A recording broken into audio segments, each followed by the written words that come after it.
So I find it always really difficult over now a decade as a full-time yoga teacher to sort of, it's all about branding and niching and this and that. And I'm like, well, that's for everybody. And it's so simple. And, there's nothing really great to it. So it's a very odd position I'm in to formulate what I do or what is important to me. But I did try.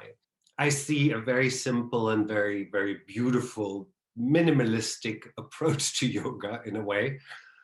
And what is really important, as you know from my classes, is that I ask you to take ownership of your practice, to be in the driver's seat. I might say, go right, go left, full forward, but you still have to decide how fast you go, how deeply you want to go, finding that little sense of control. And it's so important. And that's why asana practice in itself is wonderful, not because asana practice is important in the way of becoming more flexible or stuff like that, the silliness of that, stretching. But asana is a way for us to practice what yoga is about, to understand who you are. And it's not just yoga, it's every great philosophy in the world. At the end of the day, that's the only thing we have to figure out in this life. Who are we?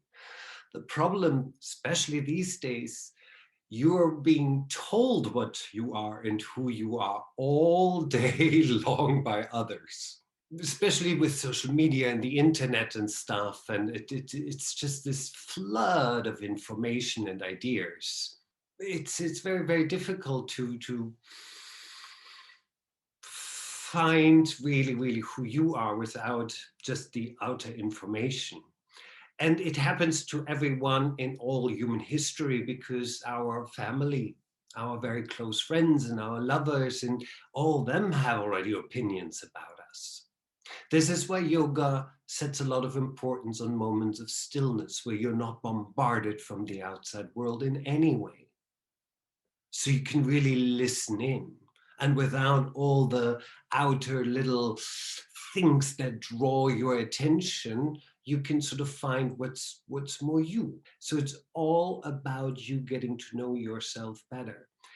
We are trying to find this miraculous balance in this life, in this time we're living in, to embrace new ideas and take that lovely information in, filtered though, but also really knowing who you are and what is right for you without other people telling you to be that way.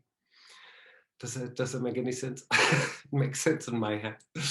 Um, so for this, we have asana practice just as a practice, just as a play, not because you want to do something for your body. Remember, the physical bonus you get from the practice is not the goal. It's just a bonus. For us, as we're stepping on the mat, tuning a little bit more the outer world out and start to feel ourselves. It's like playing an instrument, and I'm conducting at the very end on my yoga mat. I'm like left, right, up, down, forward, backwards. That's all I do.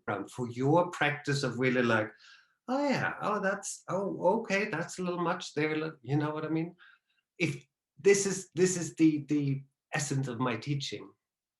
Take ownership.